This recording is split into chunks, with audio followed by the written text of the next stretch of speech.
السلام علیکم ورحمۃ اللہ وبرکاتہ۔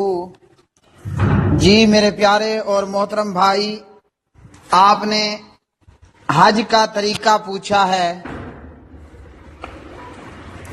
تو کتاب و سنت کی روشنی میں حج کا طریقہ پیش خدمت ہے، عمرہ اور حج کا طریقہ۔ مجھے اپنی کم علمی کا پوری طرح اعتراف ہے، اور اپنی کم علمی کا اعتراف کرتے ہوئے میں یہ کہہ رہا ہوں، اسی طرح آدم کا بیٹا ہونا اس صورت میں کم علمی اور آدم کا بیٹا ہونے کے ناطے اس بات کا اعتراف کرتا ہوں کہ غلطی کا ہو جانا ممکن ہے۔ حج بیت اللہ چونکہ اسلام کے 5 ارکان میں سے ایک عظیم رکن ہے، تو اتنی بڑی اہم چیز کو بیان کرتے ہوئے اللہ وحدہ لا شریک سے یہ دعا کرتا ہوں، رب کائنات کما حق اس کو بیان کرنے کی توفیق عطا فرمائے، اور اللہ وحدہ لا شریک غلطی سے بچنے کی توفیق عطا فرمائے۔ اپنی کم علمی اور آدم کا بیٹا ہونے کی وجہ سے غلطی کا امکان ہے۔ اہل علم جس بات میں غلطی دیکھیں، اصلاح فرما کر عند اللہ ماجور ہوں، اور اللہ انہیں جزائے خیر سے نوازے۔ اعوذ باللہ من الشیطان الرجیم۔ الحج اشہر معلومات، حج کے مہینے معلوم و مقرر ہیں، اور یہ مہینے ہیں شوال، ذوالقعدہ اور ذوالحجہ کے پہلے 10 دن۔ اس آیت کا مطلب عمرہ تو سال میں ہر وقت جائز ہے، لیکن حج صرف ان مخصوص دنوں میں ہی ہوتا ہے، اس لیے حج کا احرام ان مہینوں کے علاوہ میں باندھنا جائز نہیں۔ تفسیر احسن البیان، تفسیر ابن کثیر وغیرہ۔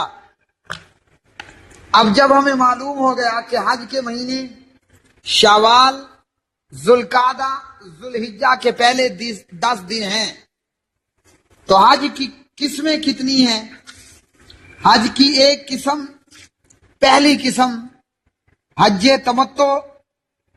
حج تمتع سے مراد حج کے مہینوں میں، یعنی شوال، ذوالقعدہ، ذوالحجہ، حج کے مہینوں میں عمرے کا احرام باندھ کر مکہ میں داخل ہونا، پھر عمرہ کر کے احرام اتار دینا، اور پھر غیر محرم ہی رہنا حتیٰ کہ ایام حج میں حج کرنا، اور حج تمتع کے اندر قربانی کا کرنا ضروری ہے۔ جس کے پاس قربانی کی طاقت نہ ہو وہ 10 روزے رکھے گا، 3 ایام حج میں اور 7 جو ہے وہ اپنے گھر لوٹ کر۔ سورۃ البقرہ پارہ نمبر 2۔ فَمَسْتَيْسَرَ مِنَ الْهَدْيِ فَمَن لَّمْ يَجِدْ فَصِيَامُ 3 أَيَّامٍ فِي الْحَجِّ و7 إِذَا رَجَعْتُمْ تِلْكَ 10 كَامِلَةٌ۔ تو حج تمتع میں قربانی کرنا ضروری ہے۔ قربانی نہ ہونے کی صورت میں، قربانی کی طاقت نہ رکھنے کی صورت میں پھر 10 روزے رکھنے ہیں اس ترتیب سے۔ نمبر 2، حج قران۔ حج قران سے مراد میقات سے عمرے اور حج دونوں کا احرام باندھنا۔ احرام باندھنے کے بعد مکہ پہنچ کر عمرہ کرنا، سعی کے بعد نہ بال اتروانا نہ ہی احرام کھولنا، بلکہ حالت احرام میں ہی ایام حج کے انتظار میں رہنا، حتیٰ کہ پھر ان ایام میں حج مکمل کرنا ہے۔ حج قران کرنے والے پر بھی قربانی واجب ہے، اور جو قربانی کی طاقت نہیں رکھتا وہ 10 روزے رکھے گا۔ قربانی اگر ساتھ لے جائے تو بہتر ہے، کیونکہ یہی مسنون طریقہ ہے۔ اس میں 3 طواف، طواف عمرہ، طواف حج، طواف وداع ہے، اور 2 سعی، ایک عمرے کی اور ایک حج کی ضروری ہے۔ نمبر 3، حج افراد۔ افراد سے مراد اکیلا حج کرنا، میقات سے یا مکہ والا، مکے میں جہاں موجود ہے میقات کے اندر، وہیں سے وہ احرام باندھ کر تمام مناسک حج سر انجام دے، اس سے حج افراد کہتے ہیں، اور اس کے اندر قربانی واجب نہیں ہے۔ اس کے بعد میرے پیارے بھائی، عمرے کے ارکان، احرام یعنی میقات پر سے نیت کرنا، بیت اللہ کا طواف اور سعی، اسی طرح واجبات عمرہ، احرام کی چادر باندھنا، اور سعی مکمل کرنے کے بعد بال کٹوانا یا سر منڈوانا، حلق یا تقصیر۔ ارکان حج، احرام باندھنا یعنی میقات سے نیت کرنا، عرفہ میں ٹھہرنا، طواف زیارت یعنی طواف افاضہ کرنا، سعی کرنا۔ واجبات حج، میقات سے احرام باندھنا، غروب آفتاب تک عرفہ میں ٹھہرنا، مزدلفہ میں رات گزارنا، ایام تشریق کی راتیں مینا میں گزارنا، کنکریاں مارنا، بال مڈوانا یا کٹوانا، اور طواف وداع کرنا۔ اس میں میرے پیارے بھائی، اگر عورت کو طواف زیارت کے وقت میں حیض آ جائے، یعنی طواف افاضہ میں ان دنوں میں اگر حیض آ جائے، تو وہ عورت جب حیض سے پاک ہوگی تب وہ طواف زیارت کرے گی، اور طواف افاضہ یا زیارت کے علاوہ باقی تمام مناسک حج ادا کرے گی۔ اگر کوئی ایسا مسئلہ پیش ہوا کہ عورت کے لیے رکنا ممکن نہیں ہے اور اس نے طواف زیارت کرنا ہی ہے کیونکہ یہ حج کا رکن ہے، تو مجبوری کی صورت میں وہ حالت حیض کے ساتھ ہی بیت اللہ کا طواف کر لے گی، جب اس کے لیے مکہ میں رہنا، رکنا ناممکن ہو۔ ابن باز رحمہ اللہ وغیرہ۔ اسی طرح طواف وداع، اگر عورت کو طواف وداع کے دنوں میں حیض آ جاتا ہے اور اس کے لیے رکنا ممکن نہیں ہے، تو وہ بنا طواف وداع کیے چلی جائے گی، اس کا حج مکمل ہوگا۔ فتاوی اسلامیہ وغیرہ۔ ممنوعات احرام، مرد آدمی سلے ہوئے کپڑے نہیں پہنے گا، اسی طرح سر کو نہیں ڈھکے گا، اسی طرح بال یا ناخن وغیرہ نہیں کاٹے گا، حالت احرام میں خوشبو نہیں لگائے گا، منگنی یا نکاح نہیں کرے گا۔ اسی طرح ممنوعات احرام میں عورت کے لیے کہ وہ نقاب اور دستانے استعمال نہیں کرے گی۔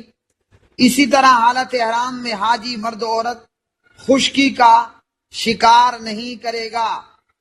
جائز امور، گرمی کی وجہ سے یا کسی وجہ سے غسل کرنا، احرام کی چادریں بدلنا، سر یا بدن میں کھجلی کرنا، انگوٹھی کا استعمال کرنا، گھڑی کا استعمال کرنا، چھتری کا استعمال کرنا، زخم پر پٹی وغیرہ باندھنا، یہ جائز امور ہیں۔ اب اس کے بعد میرے پیارے بھائی، میقات پہ پہنچ کر حاجی کیا کرے گا؟ میقات پہ پہنچ کر حاجی حج کا احرام باندھے یا عمرہ کرنے والا، دونوں صورتوں میں حاجی جب میقات پر پہنچ جائے اس کو چاہیے کہ وہ غسل کرے، اور اگر جہاز یا گاڑی وغیرہ پر ہے تو پہلے سے ہی وہ غسل کر سکتا ہے۔ احرام باندھنے سے پہلے خوشبو لگائے، کیونکہ نبی صلی اللہ علیہ وسلم نے احرام سے پہلے غسل کیا، خوشبو وغیرہ لگائی اور پھر احرام باندھ لیا۔ حالت احرام میں خوشبو نہیں لگانی۔ جس عورت کو میقات پر یا اس موقع پر حیض ہو یا نفاس ہو تو وہ بھی غسل کر لے اور حج یا عمرے کے لیے احرام باندھ لے۔ احرام باندھنے والے کے لیے مستحب ہے احرام باندھنے سے پہلے اپنی مونچھیں کاٹ لے، ناخن اور زیر ناف اور بغل کے بال ان کو صاف کر لے تاکہ بعد میں کسی قسم کی دشواری نہ ہو۔ عورت جس لباس میں چاہے، جس شلوار قمیض میں چاہے احرام باندھ سکتی ہے۔ کسی خاص رنگ کی قمیض شلوار پہننا ضروری نہیں، ہاں ایسا کلر ہو جو مردوں کے مشابہ نہ ہو، اور ایسا کلر، ایسے کپڑے بھی نہ پہنے عورت کہ جو مردوں کے لیے کشش کا باعث بنے۔ مرد کے لیے ایک تہبند اور ایک چادر پہن لے، سفید ہوں، صاف ہوں۔ اسی طرح میقات پہ حاجی ہے یا عمرہ کرنے والا، وہ لفظوں کے ساتھ نیت کرے حج عمرے کی۔ مثال کے طور پر یوں کہے لبیک عمرتن، یا یہ کہے اللہم لبیک عمرتن۔ اگر حاجی ہے تو یہ نیت کرے لبیک حجن، یا یہ کہے اللہم لبیک حجن۔ اور اگر حج تمتع کرنے والا ہے تو پھر کہے اللہم لبیک عمرتن وحجن۔ سنت یہ ہے کہ میقات کے اوپر ہی مرد احرام باندھے اور یہیں پر ہی وہ نیت کرے۔ اگر جہاز وغیرہ پر یا گاڑی پر ہے تو وہ میقات سے پہلے بھی احرام باندھ سکتا ہے۔ اسے جہاز میں یا گاڑی پر بتایا جائے گا کہ چند منٹ بعد میقات آنے والا ہے۔ جیسے ہی میقات کے آنے کا اعلان کیا جائے، حاجی ان الفاظ کے ساتھ نیت کرے اور تلبیہ کہے لبیک اللہم لبیک پورا۔ تلبیہ کب ختم کیا جائے؟ عمرہ کرنے والا دوران عمرہ طواف شروع کرنے سے پہلے تلبیہ ختم کر دے۔ ابن عباس رضی اللہ عنہما فرماتے ہیں نبی صلی اللہ علیہ وسلم عمرے میں جب حجر اسود کا استلام کرتے تو تلبیہ ختم کر دیتے۔ اسی طرح اگر حاجی ہے تو دوران حج جمرہ عقبہ کو پہلے شیطان کو کنکریاں مارنے کے بعد تلبیہ ختم ہو جائے گا۔ میقات کا بیان۔ ذوالحلیفہ مدینے والوں کے لیے، جسے آج کل ابیار علی کہا جاتا ہے، جوفہ اہل شام کے لیے، قرن المنازل اہل نجد کے لیے، یلم لم اہل یمن کے لیے، ذات عرق اہل عراق کے لیے۔ حاجی کے لیے میقات سے بغیر احرام کے گزرنا حرام ہے۔ یہ میقات ان سب لوگوں کے لیے بھی ہیں جو حج عمرے کی نیت سے ان میقاتوں سے گزریں، اور جو شخص بھی مکہ جانے کے لیے حج یا عمرے کی نیت سے ان میقاتوں میں سے کسی ایک سے گزرے گا، اس کے لیے ضروری ہے یہاں سے احرام باندھ لے۔ بغیر احرام باندھے یہاں سے آگے گزرنا حرام ہے، چاہے اس کا گزر خشکی کے راستے ہے یا فضائی راستے سے۔ اور جن لوگوں کا مکان، جن کی رہائش ان میقات کے اندر موجود ہے تو وہ اپنی رہائش گاہ سے ہی حج کے لیے احرام باندھیں گے۔ جو لوگ میقات کے اندر ہوں ان کے احرام کی جگہ ان کا گھر ہے، یہاں تک کہ مکہ والے مکے سے ہی حج کے لیے احرام باندھیں۔ جس حاجی کے پاس حج کے مہینوں میں جانور ساتھ ہو وہ حج قران کی نیت کرے، اور جس کے پاس جانور موجود نہیں وہ حج تمتع کی۔ عذر اور خوف کی وجہ سے مشروط احرام باندھنا بھی جائز ہے۔ اگر حاجی کو اپنی بیماری یا دشمن کے خوف کی وجہ سے حج کی عدم ادائیگی کا خوف ہو تو وہ یوں کہے اگر کوئی عذر رکاوٹ مجھے لاحق ہوئی تو میں وہیں حلال ہو جاؤں گا جہاں میرا عذر مجھے روک دے۔ ایسا کرنے کا فائدہ یہ ہوگا کہ اگر اسے حالت احرام میں کسی بیماری یا دشمن کی رکاوٹ کا کوئی عارضہ پیش آ جائے تو اس کے لیے حلال ہونا جائز ہے اور اس پر کوئی فدیہ نہیں ہوگا۔ اس کے ماں سوا اگر کسی نے یہ کام کیا تو اس کو فدیہ دینا پڑے گا۔ حالت احرام میں مرد سلا ہوا کپڑا نہیں پہنے گا، عورت دستانے اور نقاب نہیں کرے گی، پردہ نہیں کرے گی، الا یہ کہ بغیر سلی چادر منہ پہ ڈال سکتی ہے یا سائڈ پہ کر کے چہرے کو چھپا سکتی ہے۔ اسی طرح حاجی کے لیے جائز ہے کہ وہ اپنے تہ بند کی گرہ باندھ لے تاکہ وہ کھلے نہ۔ عورت کے لیے دستانے وغیرہ استعمال کرنا بھی حرام ہے۔ عورت جو چادر اپنے چہرے کے آگے کرے اگر وہ چہرے پر لگتی رہے کوئی حرج نہیں ہے، سلا ہوا کپڑا نہ ہو۔ جب حاجی حج تمتع کرنے والا، حج قران کرنے والا مکہ میں پہنچ جائے، مسجد حرام میں پہنچے تو سنت کے مطابق دایاں پاؤں مسجد میں داخل کرے اور یہ دعا پڑھے، بسم اللہ والصلاۃ والسلام علی رسول اللہ، اعوذ باللہ العظیم وبوجہہ الکریم وسلطانہ القدیم من الشیطان الرجیم، اللہم افتح لی ابواب رحمتک۔ یہ دعا پڑھے اور اس کے بعد جب بیت اللہ کے پاس پہنچے، اگر یہ تمتع یا قران کرنے والا ہے تو طواف شروع کرنے سے پہلے لبیک بند کر دے، لبیک اللہم لبیک بند کر دے۔ اب یہ سب سے پہلے حجر اسود کے سامنے آئے، حجر اسود کو اپنے سیدھے ہاتھ سے چھوئے، اگر ممکن ہو تو بوسہ دے، لیکن کسی کو دھکا دے کر تکلیف نہ پہنچائے۔ حجر اسود کو چھوتے وقت بسم اللہ واللہ اکبر یا اللہ اکبر کہے۔ اگر بوسہ دینا مشکل ہو تو ہاتھ یا چھڑی سے اس کو چھوئے، پھر اپنی چھڑی یا ہاتھ کو بوسہ دے۔ اگر یہ بھی مشکل ہو تو رش کی وجہ سے دور سے ہی بیت اللہ حجر اسود کی طرف اشارہ کرے، لیکن جس چیز سے اشارہ کرے اس کو بوسہ نہ دے۔ طواف بیت اللہ کے لیے ضروری ہے کہ حدث اصغر اور حدث اکبر سے پاک ہو، یعنی پڑ پھوسی وغیرہ بھی نہ نکلی ہوئی ہو، وضو برقرار ہو، اور اسی طرح جنابت یا حیض کی حالت میں بھی حاجی حج کرنے والا مرد اور عورت حیض کی حالت میں نہ ہو۔ یہ طواف قدوم ہے، اس میں سبھی طوافوں میں 7 چکر لگانے ہیں۔ پہلے 3 چکروں میں رمل کرے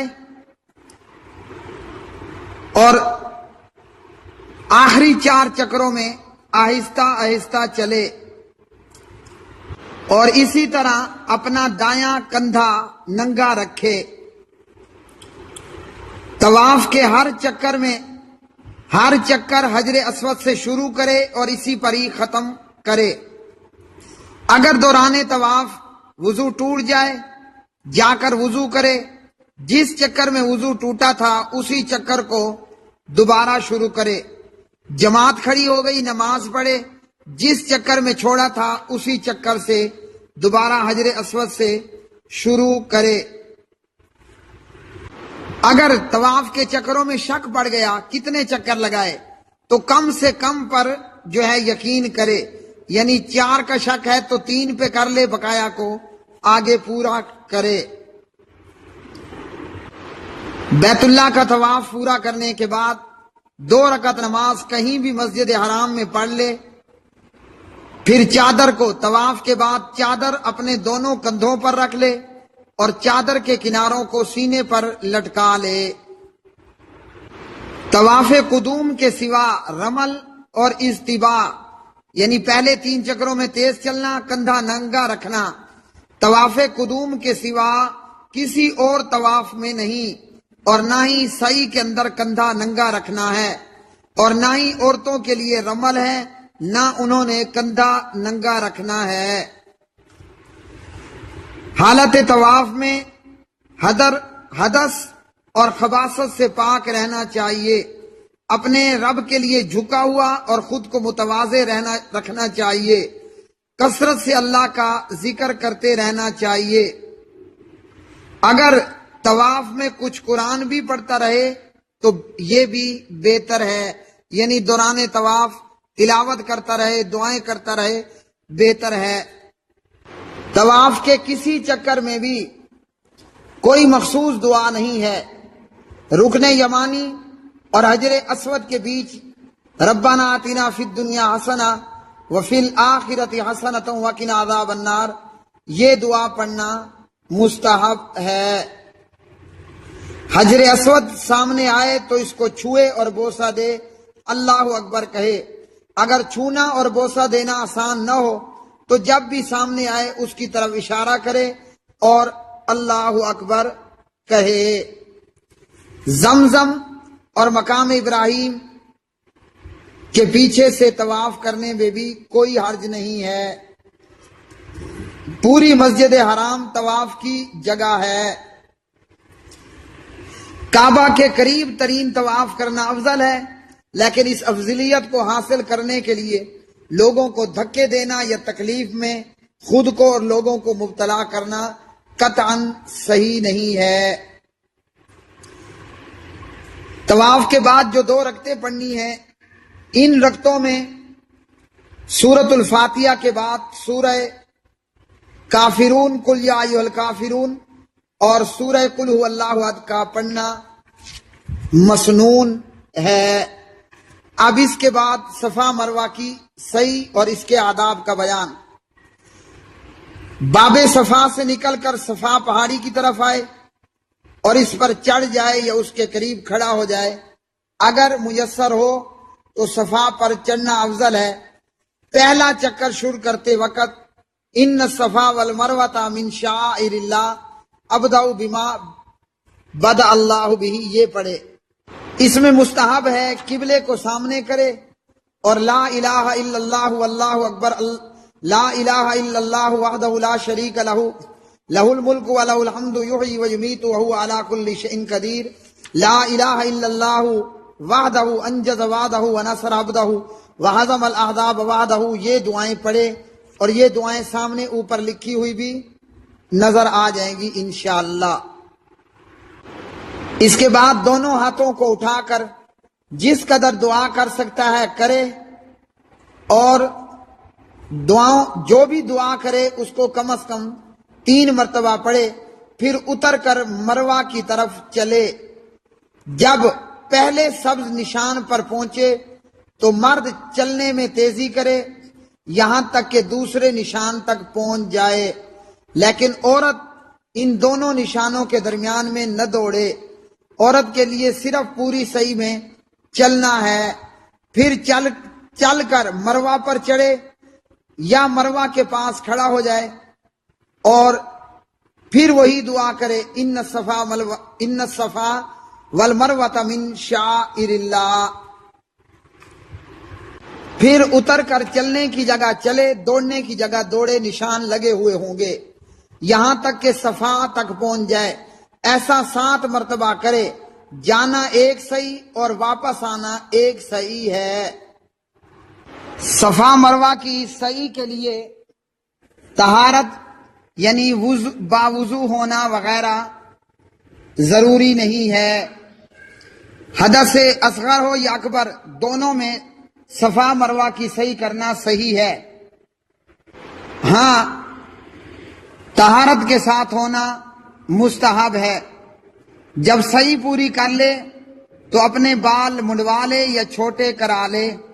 مرد کے لیے بال منڈوانا افضل ہے، لیکن تمتع کرنے والا ہے، قران کرنے والا ہے تو اس کے لیے یہ ہے کہ وہ یہاں اب بال چھوٹے کروا لے اور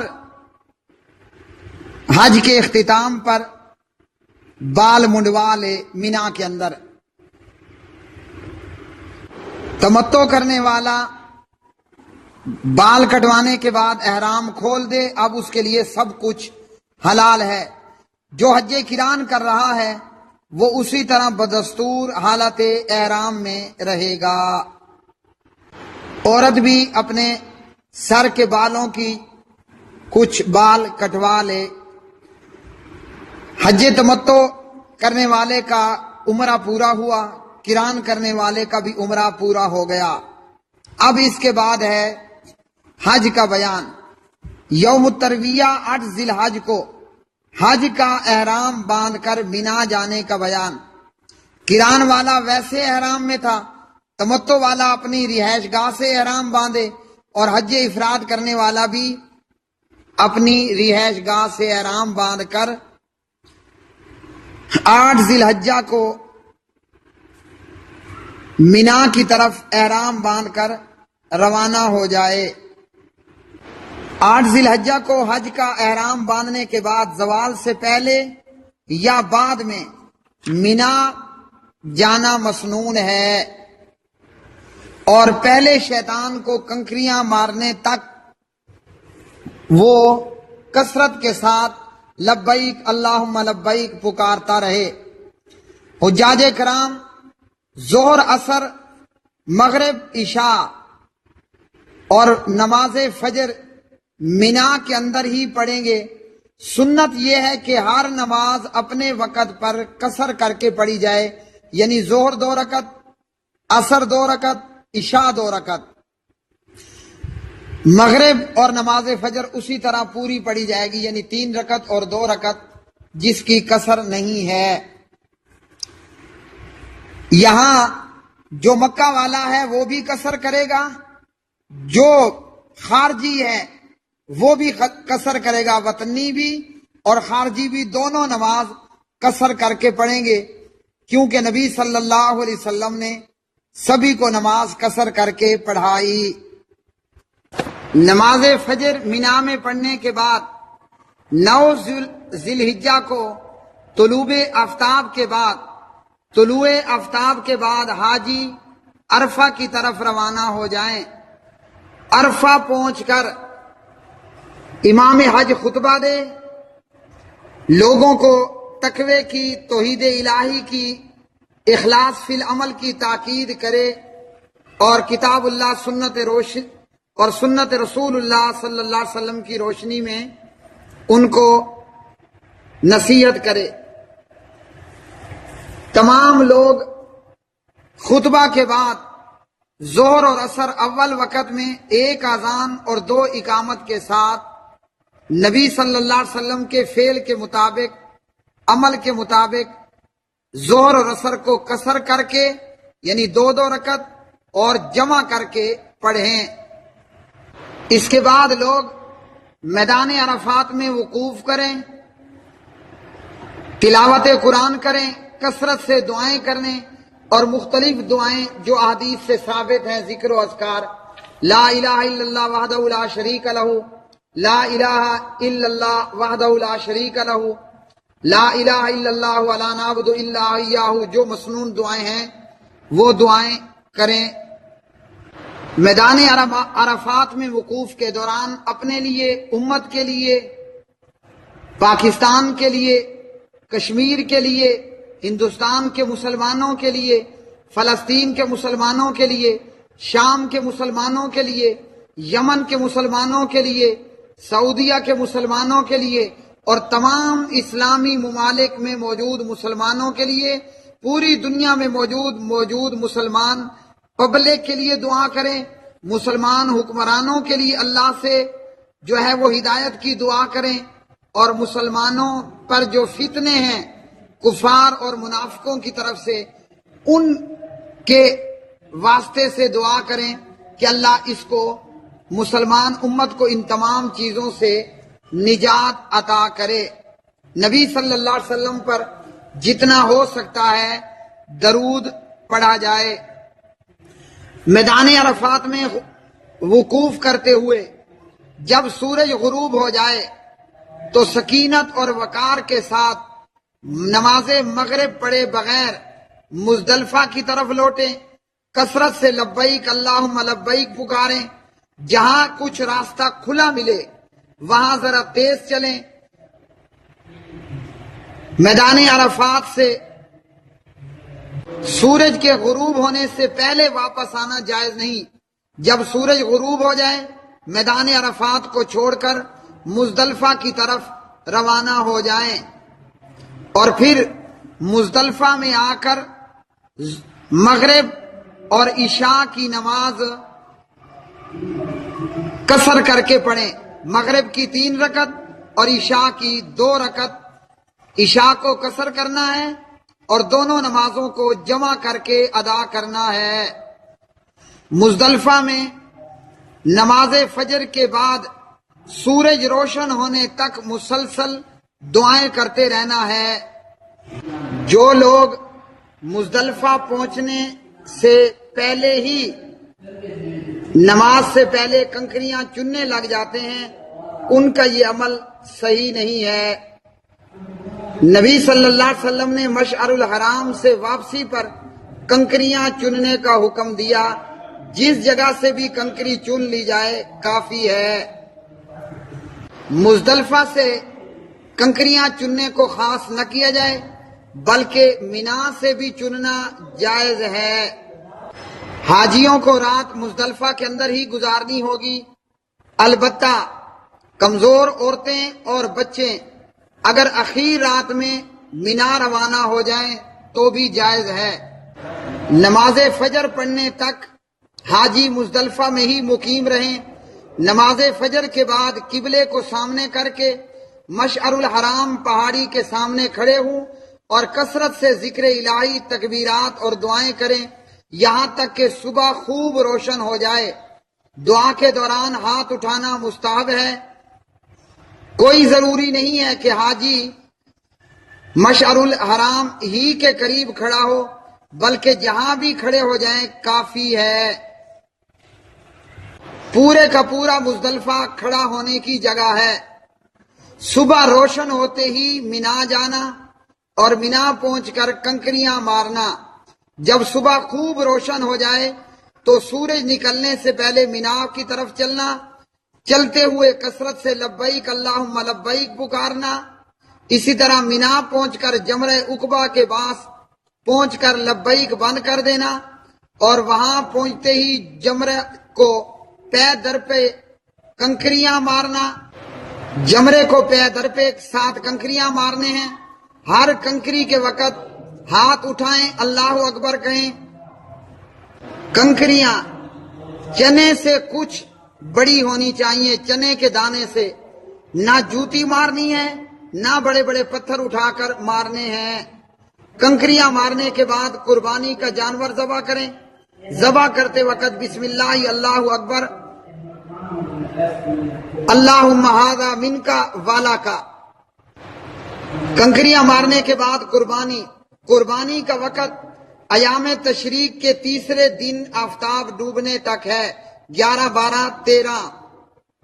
تو قربانی کے کل 4 دن ہوئے، یوم النحر 10 ذی الحجہ اور اس کے بعد کے 3 دن۔ جانور قربان کرنے یا جانور قربان ہو جانے کے بعد حاجی اپنا سر منڈوا لے۔ کنکریاں مارنے اور بال منڈوانے کے بعد حاجی کے لیے عورت کے سوا سب چیزیں حلال ہو جاتی ہیں جو احرام کی وجہ سے حرام تھیں۔ اس کو کہا جاتا ہے تحلل اول، پہلا حلال ہونا۔ اس کے بعد حاجی خوشبو استعمال کر سکتا ہے۔ مکہ جا کر طواف کرنا ہے۔ اس طواف کو طواف اضافہ یا طواف زیارت کہا جاتا ہے جو حج کا ایک رکن ہے۔ اس کے بغیر حج پورا نہیں ہوتا۔ جن کاموں کے کرنے سے حاجی پوری طرح حلال ہو جاتا ہے وہ 3 ہیں: جمرہ عقبہ کو کنکریاں مارنا، بال منڈوانا، طواف افاضہ یا طواف زیارت کرنا اور اس کے بعد سعی کر لینا۔ اس طرح حاجی پوری طرح حلال ہو جاتا ہے۔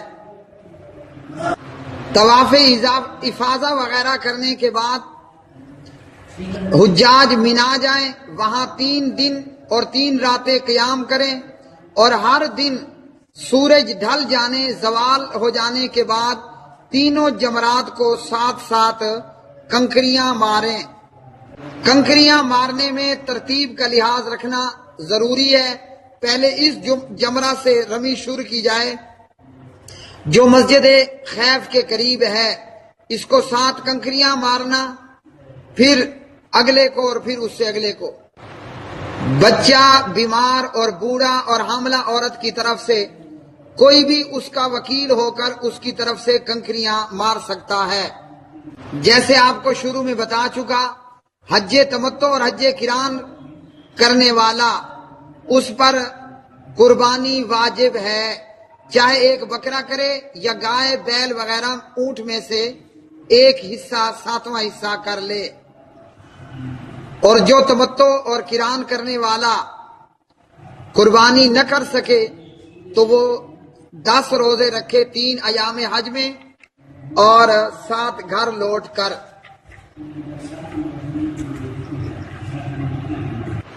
حج تمتع کرنے والا اور حج قران والا طواف افاضہ، طواف زیارت کے ساتھ صحیح کرے گا۔ میرے پیارے بھائیوں، یہ حج عمرے کا طریقہ تھا۔ کم علمی کا اعتراف ہے، ابن آدم ہونے کی حقیقت کا اعتراف ہے، غلطی کی گنجائش موجود ہے۔ رب کائنات سے دعا ہے کہ اللہ مجھے بھی حج بیت اللہ اور بیت اللہ کے عمرہ کرنے کی سعادت نصیب عطا فرمائے بار بار، اور جو حجاج حج کر رہے ہیں، کریں گے، اللہ ان کے حج کو قبول و منظور فرمائے، امت کے حال پر رحم فرمائے۔ ھذا ما عندی واللہ تعالی عالم بالصواب۔ آپ کا بھائی حافظ محمد اقبال سلفی، خطیب جامع مسجد اہل حدیث انصار السنہ پاکستان، KP کے Dera Ismail Khan. WhatsApp number 0312797405 2